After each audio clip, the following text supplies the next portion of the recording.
Bueno, muchas gracias por esta entrevista. Juan Fernando Marrero es mi nombre, yo soy ingeniero agrónomo, egresado en la Facultad de Agronomía donde estamos, de nuestra Universidad Central de Venezuela. Soy abogado también de la Universidad Central de Venezuela. Tengo una maestría en Economía Agrícola en la Universidad de Cornell, en Estados Unidos. Tengo una especialización en Derecho Económico Internacional y de la Integración y un doctorado en Ciencias, Mención Derecho. Actualmente soy director del Instituto de Economía Agrícola y Ciencias Sociales de la Facultad de Agronomía. Soy representante profesoral también ante el Consejo de Facultad desde la última vez que nos eligieron a todos los que somos representantes, profesorales, hasta que lo decida la comunidad. Me estoy postulando porque pienso que el 26, que son las elecciones, es una oportunidad fundamental para toda la comunidad universitaria y también de la Facultad de Agronomía de renovar no solamente las caras, renovar ideas, renovar estructuras, de cambiar muchas cosas que se han venido retrasando por el problema institucional y político del país que impidió la celebración de elecciones. Pero yo creo que lo que requiere la universidad es cambio y la mejor manera de que hayan los cambios es que la comunidad decida. En esta oportunidad tenemos unas elecciones especiales, transitorias, y digo especiales, distintas, porque participan sectores que antes no participaban. Por ejemplo, del sector docente participan los profesores instructores, que antes no participaban, los auxiliares docentes, y de los trabajadores participan los empleados administrativos y también obreros. ¿Cuál cree que es el mayor problema que, según su opinión, enfrenta la Universidad Venezolana? Mira, la Universidad Venezolana en general adolece de una falta de una política de educación universitaria. Ese es el principal problema. Lo obvio es el tema del presupuesto y el problema salarial de todos los trabajadores y por supuesto incluyendo los profesores, pero no hay una política de reconocimiento del papel de la universidad para el desarrollo del país. La sociedad confía, y eso está establecido en nuestra Constitución, y eso está establecido en los tratados internacionales, y eso es lógica del desarrollo, que las universidades son pilares fundamentales del desarrollo. Entonces, si tú no la incorporas a través de una política al desarrollo tecnológico del país, al desarrollo humanístico del país, cultural, etcétera, evidentemente la universidad va a ir perdiendo, digamos, el espacio que le corresponde. Por supuesto que se agrava con un presupuesto muy limitado de hace muchos años y una política salarial que es prácticamente esclavista de todos los asalariados del país, pero particularmente del sector universitario, que es esclavista en pleno siglo XXI. ¿Cree usted que la autonomía universitaria es un cascarón vacío? Mira, la autonomía universitaria yo no creo que es un cascarón vacío. La autonomía universitaria es una institución de vieja data en nuestro país, en la universidad latinoamericana en particular e iberoamericana y en las universidades en general del mundo.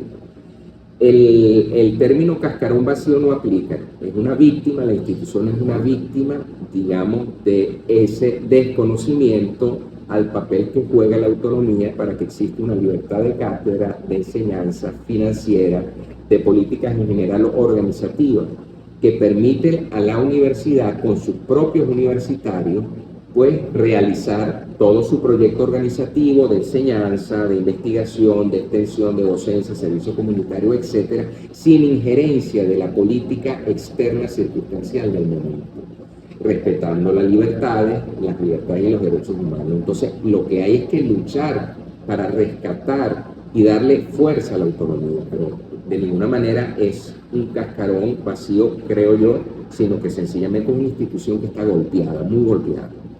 ¿Cree Juan Fernando Marrero que tiene las cualidades necesarias para optar al cargo de decano? Bueno, yo creo que sí. Si no, no estaría optando. Yo considero que aparte de los requisitos formales que exige el reglamento para que podamos postularnos, existe una trayectoria dentro de la universidad de muchos años, un conocimiento de sus problemas, una participación que está, pues, de alguna manera queda constancia en ella en mis actuaciones como representante profesoral, unas ideas que pienso que se corresponden con la universidad del siglo XXI, digamos, una preparación. Es un poco difícil hablar en primera persona de uno, pero creo que, como me lo pregunta, y en este tipo de cosas pues, hay que ser honestos con la comunidad. Yo de ninguna manera, si considerara que no estuviera preparado y capacitado, optara a un cargo de esta naturaleza que requiere un compromiso institucional muy grande, una preparación. ¿Cuál es su opinión sobre el reglamento transitorio de elecciones universitarias y está de acuerdo con la incorporación de nuevos sectores, aun cuando el artículo 109 de la Constitución establece quiénes forman parte de la comunidad universitaria? Sí. Mira, yo el reglamento transitorio es una solución de compromiso y eso hay que serle claro a la comunidad. No fue suficientemente debatido, pero es una solución de compromiso para que se puedan llevar las elecciones en la universidad. Yo el reglamento lo veo, como decimos, para usar un término jurídico, a beneficio de inventario. ¿Por qué? Porque tiene, obviamente, como todo reglamento en situación transitoria, tiene aspectos que me parece que debieron ser incorporados. Por ejemplo, si vamos de alguna manera a acatar la posibilidad de incorporar otros sectores, que por cierto no es una novedad en el caso venezolano. Hay universidades españolas, universidades latinoamericanas, mexicanas y latinoamericanas como universidades argentinas, por poner un ejemplo, que incorporan sectores distintos al docente y al estudiantil.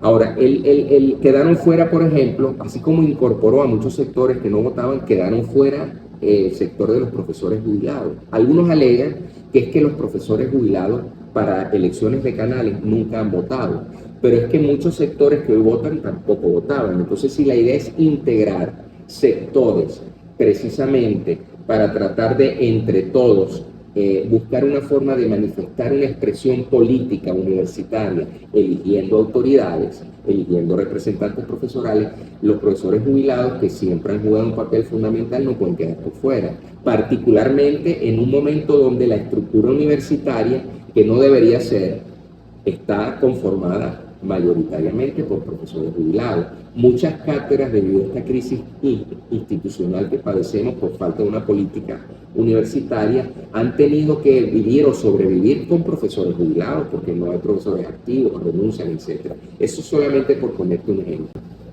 ¿Cree usted entonces que el reglamento transitorio de elecciones universitarias es un instrumento violatorio de la autonomía universitaria? Y si fuese así, ¿por qué? Bueno, yo creo que es un instrumento que de alguna manera fue aprobado en el Consejo Universitario, y al ser aprobado en el Consejo Universitario por representantes profesorales, representantes de egresados, y creo que los representantes estudiantiles votaron por ese reglamento, significa una puerta para poder realizar elecciones. Ahora, es un reglamento de alguna manera que tiene sus faltas, pero como es transitorio, y yo creo, le voy a agregar una palabra, es experimental. Creo que el país universitario y parte importante del no universitario tiene la vista puesta en las elecciones de la Universidad Central de Venezuela. El reglamento es tan transitorio que una vez proclamadas las autoridades electas, cesan. De tal manera que tenemos que ponernos a trabajar los que resultemos electos, y toda la comunidad universitaria, en buscar un reglamento ya definitivo que permita regularizar la periodicidad de las elecciones, porque tenemos 12 años largos, un poco más, sin elecciones. Sería insólito que este reglamento sencillamente condujera a una renovación para que posteriormente se queden los que resultemos electos por muchísimos años. Eso sería un golpe mortal para la comunidad universitaria. Eso sencillamente sería inaceptable. ¿Cuál es su opinión sobre la gestión rectoral saliente de la UCB? Mira, la gestión rectoral saliente tiene, digamos, el peso de tener muchos años sin quererlo posiblemente, y eso desgasta. Le ha tocado navegar aguas muy difíciles, principalmente el tema institucional político del país. Eso le toca no solamente a las autoridades rectorales, sino a las decanales y a todos los que de alguna manera hemos sufrido el acoso por parte del régimen gubernamental que está en el poder, de una permanente y constante violación de los derechos. Entonces, precisamente lo que yo veo es, si tenemos este reglamento transitorio que fue aprobado el año pasado en una sesión del Consejo Universitario, ¿por qué no se hizo, y eso es una manera de crítica constructiva, por qué no se hizo el esfuerzo, ya no hay tiempo para ello, pero por qué no se hizo el esfuerzo de dictar un reglamento 2 años atrás, 4 años atrás, 5 años atrás? Entonces, esas son las preguntas que nos quedan a todos por responder, esperar todo este tiempo para finalmente terminar entonces, de alguna manera, yo no diría acatando, sino buscando esa solución de compromiso, porque parte de lo que dice la sentencia del Tribunal Supremo, por lo menos la idea general de incorporar sectores, está representado ahí, no de la forma que lo dice la sentencia. La sentencia habla del sector de los jubilados y no están incorporados, pero eso lo decían las sentencias anteriores. ¿Por qué no se hizo antes? Entonces yo creo que la universidad requiere precisamente el cambio que nos permite el 26, las elecciones, es un cambio general de una visión mucho más moderna, mucho más abierta a los cambios del siglo XXI, que permita regularizar a la comunidad universitaria la posibilidad de cada 3 años cambiar, si es del gusto de la comunidad, o ratificar a los decanos, y cada 4 años cambiar o ratificar a sus autoridades rectorales. ¿Aprueba o desaprueba la actual gestión de la rectora Cecilia García Rocha? Mira, es que no se puede, esa no es una pregunta de blanco y negro, no es una pregunta de examen, digamos, es difícil contestar. Mira, la rectora y las autoridades rectorales y todos los rectores y rectoras de las universidades autónomas han sido víctimas de un acoso muy difícil.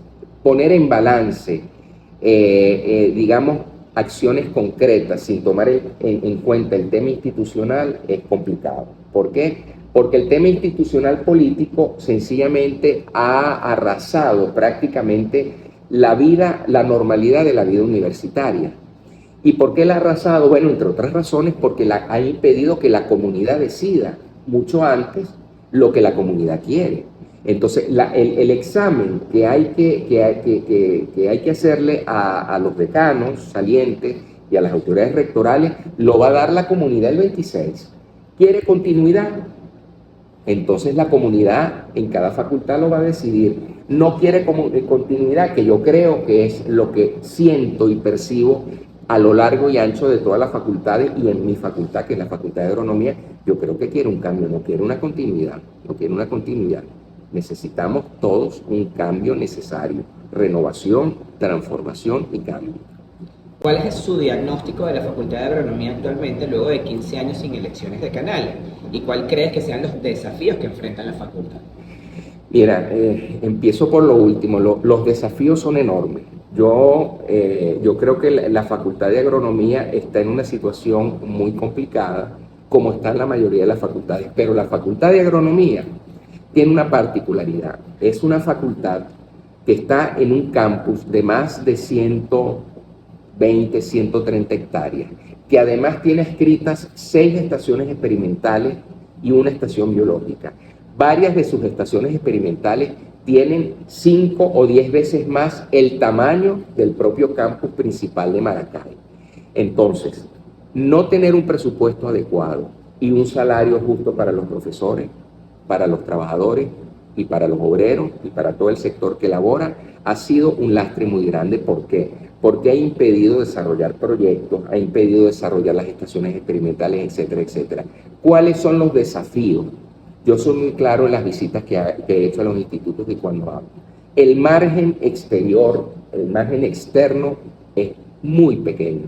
Yo no creo que este gobierno vaya a cambiar en el corto plazo, tan corto como los 3 años que nos tocaría a los decanos electos, digamos, trabajar y demostrar que podemos hacer algo. Un cambio radical yo no lo espero. Un cambio radical en su política educativa, salarial.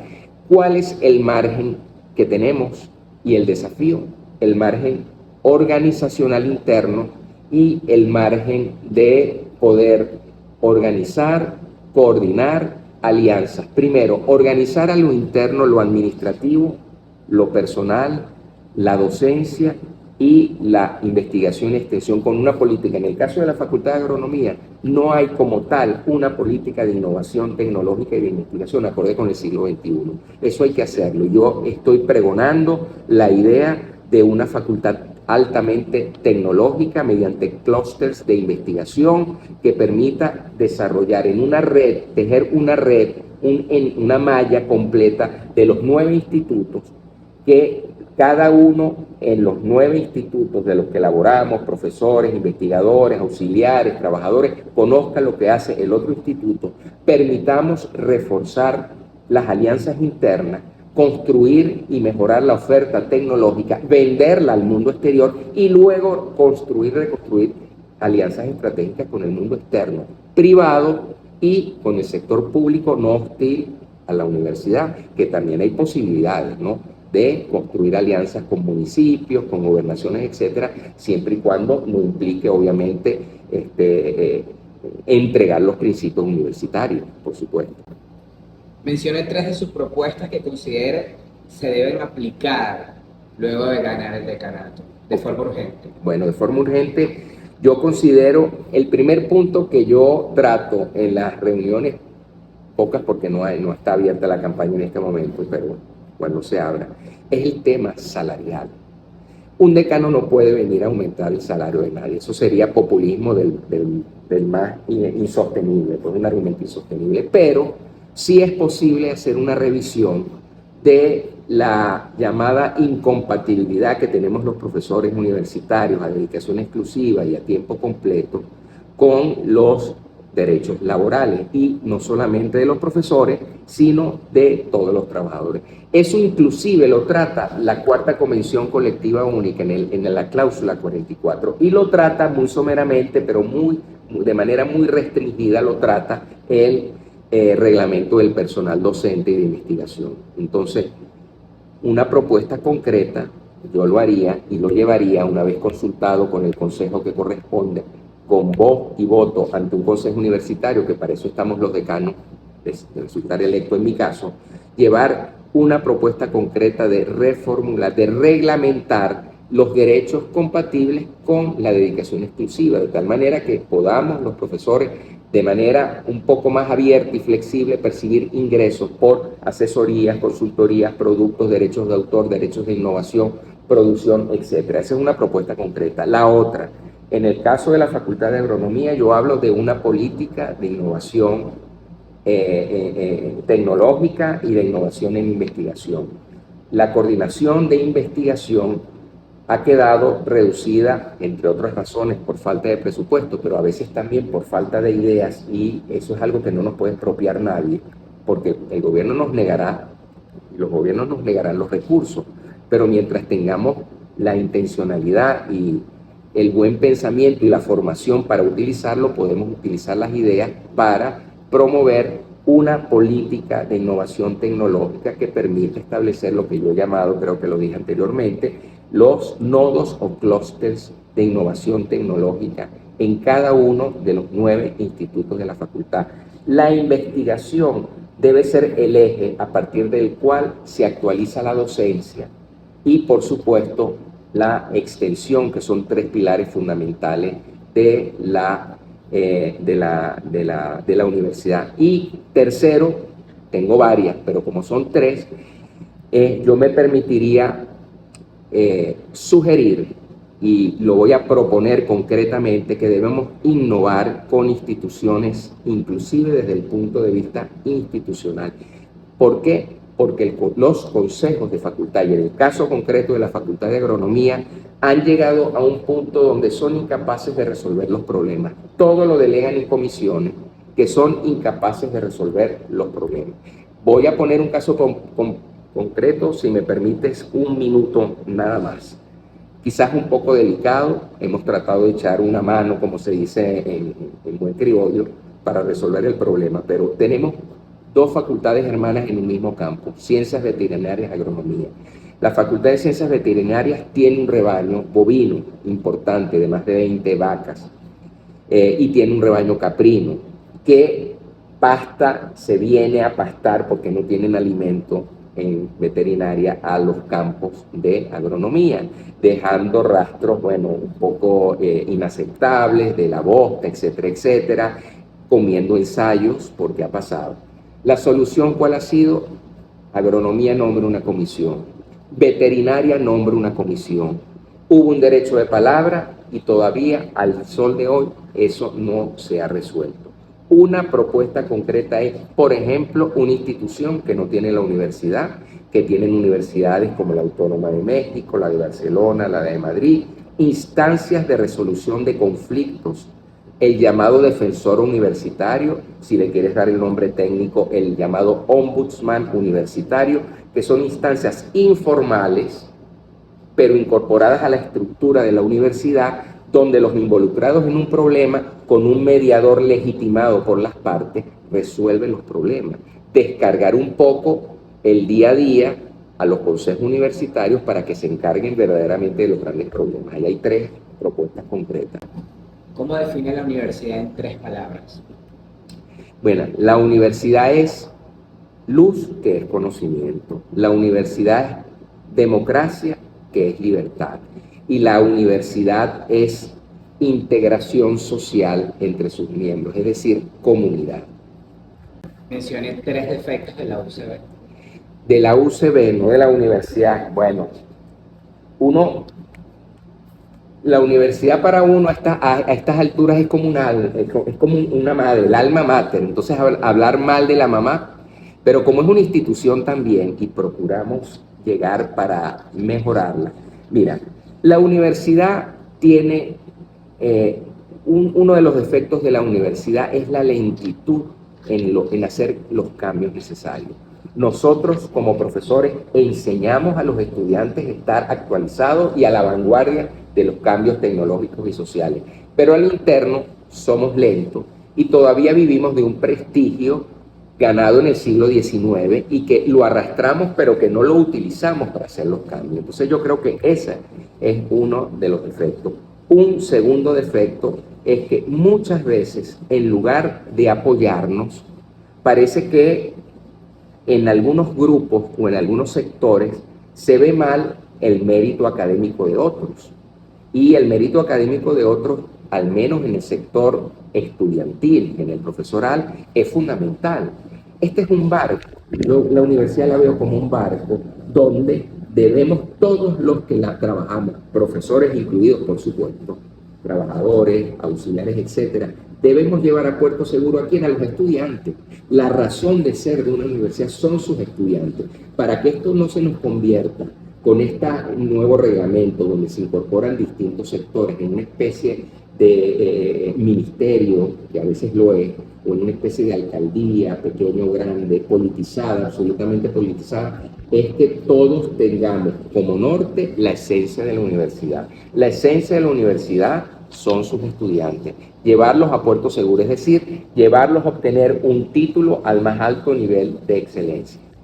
Sabemos que la pandemia por COVID-19 flexibilizó horarios y asistencia del personal a la Universidad Central de Venezuela. Más allá de las carencias presupuestarias de sueldos y salarios, de asumir usted el cargo como decano y patrono de la Facultad de Agronomía, regularizará a quienes desde hace años han abandonado sus puestos laborales y siguen en nómina, o mejor dicho, los mal lavados reposeros. Mira, eso hay que atacarlo. Los primeros que se quejan del tema de los reposeros son los propios compañeros de trabajo que cumplen, porque una manzana que no está bien, que está podrida, daña a las demás y desestimula. Entonces, ahora es importante desde el punto de vista gerencial identificar, para no caer, digamos, en chismes, en unos sí, en otros no, que ha pasado con profesores, al menos y esa es una crítica, yo como disidente del Consejo de Facultad, porque muchos dirán, bueno, el profesor tiene muchos años ahí como representante, sí, pero en los últimos tiempos he sido un disidente que me caracterizo por votos salvados y los razono, y ahí están en las actas, ¿no?, de cosas que no deberían hacer, por supuesto, porque parte del problema que tenemos en la universidad es hacer transparente el uso de los recursos. Y nuestro principal, digamos, activo son los recursos humanos que se pagan y no le devuelven a la universidad, que es decir, no devolverle a la sociedad, por supuesto, dentro del marco de un salario y justo, pues sencillamente eso tiene que ser resuelto. Una de las instancias para que no se genere mayor conflicto, sino que se permita la gobernanza, porque una pregunta legítima y lógica, bueno, si usted hace eso, profesor, se le va a enguerrinchar, digamos, la plaza. No, porque hay que utilizar una instancia que tiene mayor alcance y mayor legitimidad, y hay que crearla, que es el defensor de los derechos universitarios, porque ahí entra el derecho de los estudiantes, el derecho de los trabajadores, el derecho de los profesores, digamos, en una mesa de discusión para resolver problemas concretos. Y ahí yo llevaría esa instancia, ese problema a esa instancia de conflicto. Venta de drogas, robos, aumentos de casos de violencia y acosos en el campo. ¿Cómo atacaría esto desde el decanato? Mira, el tema de las drogas, sustancias psicotrópicas, estupefacientes y similares, y todo lo que signifique asuntos fuera del marco normativo, en primer lugar, hay que retomar las campañas informativas. No tiene sentido que teniendo los recursos docentes y el contenido de docencia que tienen que ver con atacar problemas que hoy en día se consideran inclusive delitos contra los derechos humanos. Tú no puedes, las comunidades y las universitarias a nivel mundial se han vuelto muy diversas en sentido político, en sentido de género, en sentido de la diversidad sexual, etc. Entonces, tú tienes que ser inclusivo y no discriminatorio. Y hay que apoyarse de alguna manera. El tema de la vigilancia es un tema en un campus tan grande como este, es un tema que hay que, depende de Caracas, pero yo lo digo, bueno, pero los dolientes estamos aquí en Maracay. ¿Para qué está un decano si no tiene voz, si no va a ejercer voz y voto en un consejo de facultad? Y mire, nosotros tenemos allá problemas. Si el problema es de dotación, si el problema es de organización, bueno, vamos a atacar el problema. Yo me ofrezco incluso a hacer puentes con la Facultad de Ciencias Veterinarias. Son 2 voces y 2 votos en un consejo universitario. Y no sé si me lo vas a preguntar, pero me adelanto. El tema de la vinculación de la universidad con los cuerpos de seguridad, policiales, etc. Ese es un tema delicado, pero eso es un tema que hay que hacerlo transparente. ¿Qué es lo que está pasando? ¿Qué es lo que yo estoy viendo? Que si tú en el marco de una mesa donde quienes están llamados a autorizar el ingreso de los cuerpos policiales son en las facultades los decanos y en la ciudad universitaria pues las más altas autoridades, rector o rectora, si tú no firmas un acuerdo o llegas a un acuerdo donde limites el alcance del trabajo que van a hacer los cuerpos policiales, en el corto plazo vas a tener problemas, porque ellos van a actuar en un campus universitario autónomo como si estuvieran en la ciudad. Entonces, si ellos no están informados o no acatan que esto es un campus universitario, que tiene su autonomía, que bienvenido todo el apoyo para atacar la delincuencia, los robos, los palandros, como se les llama, etcétera, pero que no lo pueden hacer a costa de acosar a profesores, a estudiantes, etcétera, etcétera. Si ellos mismos no conocen quiénes son los integrantes de la propia comunidad universitaria, ¿cómo van a distinguir entonces quién es miembro y quién es una persona que viene a hacerle daño? Todo eso tiene que estar escrito y acordado, no de palabra, no en un grupo de WhatsApp, no en un pasillo. Esas son cosas muy serias que los decanos, el Consejo Universitario en Caracas, tiene que de alguna manera escribir y pasar un acta correspondiente donde se diga, quien se salga de la norma, así sea el propio cuerpo policial, bueno, habrá que hacer un llamado de atención o romper el convenimiento. Partiendo de que la Facultad de Agronomía cuenta con 9 estaciones experimentales y 9 institutos de investigación, propone entre sus propuestas, partiendo del talento y los recursos propios para impulsar una propuesta real que lleva a la Facultad de Agronomía a ser financiera o al menos sustentable, porque hoy por hoy la universidad depende del Estado, pero veo que la universidad tiene demasiado talento y demasiadas herramientas propias como para ser sustentable, y aún así ¿Qué ha pasado que la universidad no ha buscado ese financiamiento propio? Mira, dicen que nadie es profeta en su propia tierra, pero yo voy a tratar de vencer ese paradigma y precisamente con los recursos humanos que tenemos, el conocimiento que tenemos y la capacidad organizativa que ofrezco a la comunidad y las ideas innovadoras, hacer de las estaciones experimentales un sitio para, digamos, la generación de ingresos. ¿Cómo? Porque es fácil decirlo, pero yo pongo un ejemplo en las diversas conversatorios que he estado hasta ahora, ¿no? La Facultad Hermana de Ciencias Veterinarias tiene también estaciones experimentales, menos que agronomía. Nosotros tiene 5, bueno, es importante también. Ellos tienen un programa en una de las estaciones experimentales que me permito nombrar, que es la Cumaca en el estado de Yaracuy, un programa de mejoramiento genético, que en su momento, hasta hace poco tiempo, llegó a tener una subasta anual. Y esa subasta anual, que duraba un fin de semana de agosto, le generaba muchísimo más ingresos que todo el presupuesto que recibía en su momento, cuando era más o menos un buen presupuesto, toda la Facultad de Ciencias Veterinarias.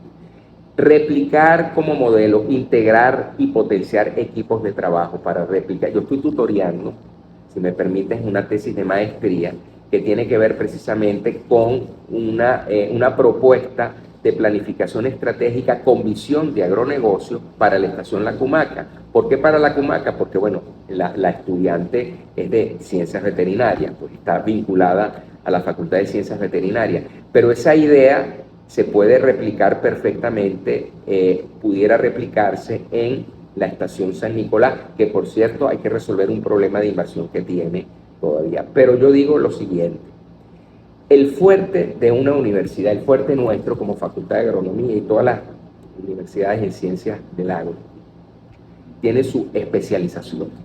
Pero el norte, el fuerte, el activo más fuerte que tenemos no es la producción en sí mismo, sino la tecnología, el conocimiento. La producción en una universidad, por ejemplo, poner a producir el campus de Maracay, no es el fin. Nosotros no vamos a poder competir con los productores, pero sí puede ser el medio para lograr, digamos, recursos tecnológicos que se puedan vender. No es vender una vaca, es vender la genética de una vaca. Por ejemplo, para ponerlo ya en términos concretos, no es vender, digamos, un maute, un toro, es vender un toro que tiene un pedigrí, que es producto de un programa de mejoramiento genético que lo hemos tenido y que por alguna razón se ha descuidado. Una de las razones importantes es la falta de presupuesto, pero vinculándolos con alianzas estratégicas con el mundo exterior, que las hay lo permite, podemos recuperar esos programas que le permitirían a las estaciones experimentales de alguna manera autosostenerse, o por lo menos parcialmente. El paradigma del papá Estado rentista que sostiene a las universidades no volverá.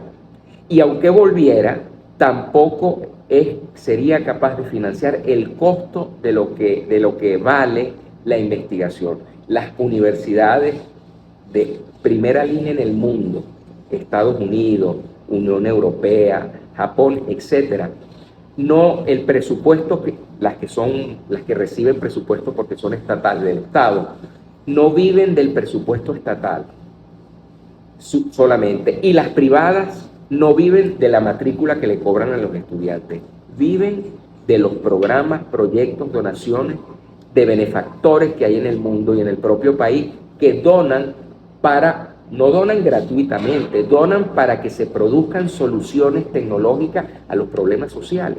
Entonces, esa ecuación ganar-ganar es la que hay que replicar en nuestra universidad. Una frase con la cual se identifique Juan Fernando Marrero. Una frase con la cual me identifico. Bueno, si estamos en la universidad, mira, el tema del conocimiento es importante. La casa que vence la sombra. ¿Un libro que recomiende leer?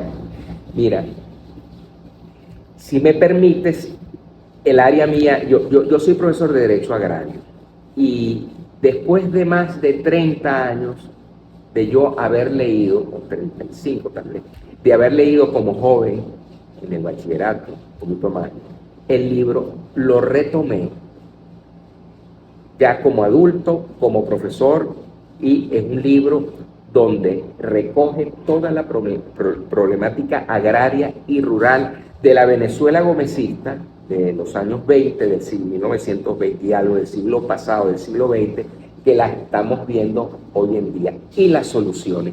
Ahí se presenta el choque entre la barbarie, representada por doña Bárbara y por toda la corruptela del funcionario del Estado en ese momento, y el conocimiento representado por el protagonista de la novela, que es Santos Luzardo, que es un abogado que va a Caracas, se forma, regresa al Apure, al hato de su papá, que fallece, que lo hereda, a poner orden y organización, Estado de Derecho, donde privaba la ley de la selva.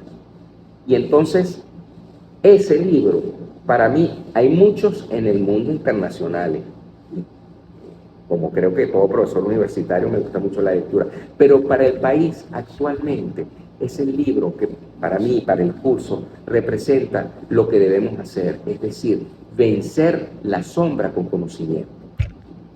¿Qué es de lo que más se orgullece en su vida? Mira, yo me enorgullezco de varias cosas, pero yo estoy orgulloso de los padres que tengo, estoy orgulloso de la familia que tengo, de mi esposa que comparte conmigo muchas inquietudes, es profesora universitaria, del hijo que tenemos. Yo estoy orgulloso de ser parte de una comunidad compleja, que es la Facultad de Agronomía, pero que es la que me ha permitido definir en lo académico o decidir en lo académico por qué yo estoy de alguna manera optando a un cargo como el del decanato. Porque yo escribí, cuando tomé la decisión el 18 de enero, consultar, lo pongo ahí, a la familia y aparte de la comunidad académica, obviamente toda es muy amplia, parte de la comunidad académica para tomar la decisión, porque había un movimiento de tiempo que me decía, profesor, ¿por qué no se toma tiempo para reflexionar y tal? Entonces yo creo que esas son tres cosas importantes para mí: la familia, mis ancestros, mis padres, que a pesar de mi edad ya tal, los tengo vivos, muy mayores pero vivos y sanos, mi familia nuclear y mi comunidad académica. ¿Crees que el socialismo es bueno o malo?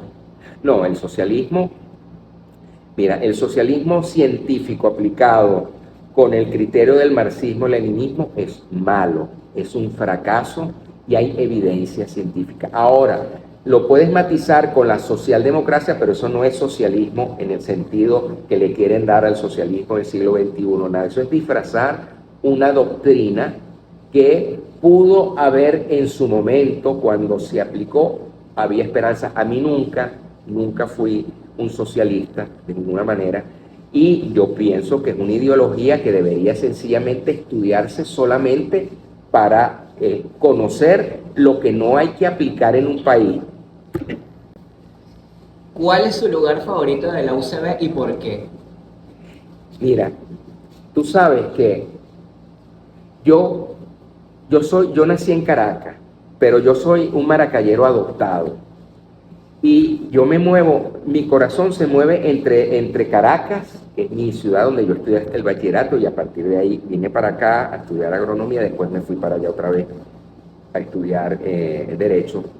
Y por supuesto que a mí en Caracas me gusta mucho el reloj, pero aquí me gusta mucho son dos lugares.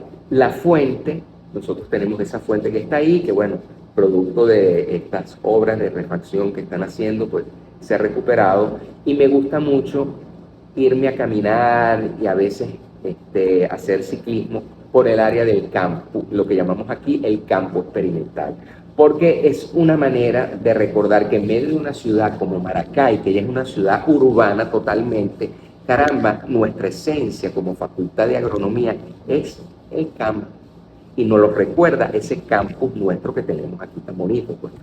Una pregunta que nos hacen todos los estudiantes: ¿apoya el profesor Juan Fernando Marrero el paro profesoral en la UCB? Mira, el paro, como todo lo negativo, es negativo. Entonces, el paro es un asunto que debe ser solamente coordinado si lo vamos a ver como una forma de protesta para lograr una reivindicación. Debe ser coordinado con todos los sectores que participan en la vida universitaria, y más ahora que en las elecciones participan sectores que antes no participaban. Yo creo más en la protesta activa. El paro debe ser un asunto inclusive de carácter más bien nacional. Si la sociedad lo necesita y lo acompaña, los universitarios estaremos. El paro nos daña, nos divide, el paro daña el derecho a la educación de los estudiantes. Yo creo que los profesores, en este momento al menos, debemos apoyar, y invito a los estudiantes que nos acompañen en las protestas activas que estamos haciendo, que son puntuales, que son más flexibles y que creo que son más determinantes en lo que pudiera ser un cambio, ojalá, un cambio de rumbo del actual gobierno en cuanto a una política educativa universitaria. Yo me niego a pensar que la vida, que es lo que nos caracteriza, la vida intelectual, cultural, deportiva, que nos caracteriza en la universidad, se pueda de alguna manera mejorar con lo que es contrario a la vida, que es parar, ¿no? Entonces, por supuesto que el paro visto como un derecho laboral de trabajadores, visto así en general, tiene unas condiciones, pero así, aprobado de alguna manera, sin discusión ninguna, de la noche a la mañana, no creo que en este momento eso es perjudicial. Un mensaje final para los useristas que este 26 de mayo acudirán a las urnas a elegir a sus autoridades universitarias y representantes profesionales. Ir a votar en conciencia. El voto es secreto. El voto es secreto, es importante hacer un acto de reflexión, especialmente yo pienso que a pesar que, bueno, los que somos precandidatos, porque no lo somos oficialmente todavía, hemos estado conversando. Yo pienso que todavía hay margen para que la comunidad piense bien a quién va a elegir.